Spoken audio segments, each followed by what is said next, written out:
అందరికీ నమస్కారం. మనం చూస్తున్న స్టోరీ తులసమ్మ గొప్పతనం. అదొక అందమైన ఊరు. అందులో ఒక పండగ జరుగుతూ ఉంటుంది. పండగను చూస్తూ మురిసిపోతూ ఆకులు ఇలా అనుకుంటూ ఉంటాయి. అందులో మామిడాకు నా అంత గొప్పవారే లేరు. నేను లేకపోతే ప్రజలకు పండగే లేదు అని గర్వపడుతుంది.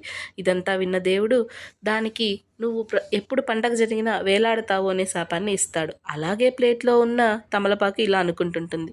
నేను ఎంతో గొప్పదాన్ని, నేను లేకపోతే పూజలే లేవు అని.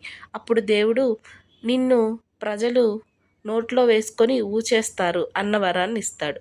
ఇదంతా చూస్తున్న ఇస్తరాకు మాత్రం నేనేమైనా తక్కువ, నేను లేకపోతే అసలు ప్రజలకు ఫుడ్ ఉండదు, ఫంక్షన్స్ జరగవు అని మురిసిపోతూ ఉంటుంది. ఇది విన్న దేవుడు వారు అన్నం తిన్న వెంటనే నిన్ను పడివేస్తారు ఎంగిలాకులా అని వరమిస్తాడు.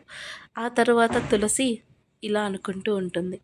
నేను కేవలం ఆకుని మాత్రమే, దేవుడు నన్ను ఏమనుకుంటే అది చేసుకోగలరు అనుకుంటూ ఉంటుంది. ఈ కథలోని నీతి. అందుకే దేవుడు తులసికి నిత్యం దేవుడి దగ్గర ఉండే వరాన్ని ఇస్తాడు.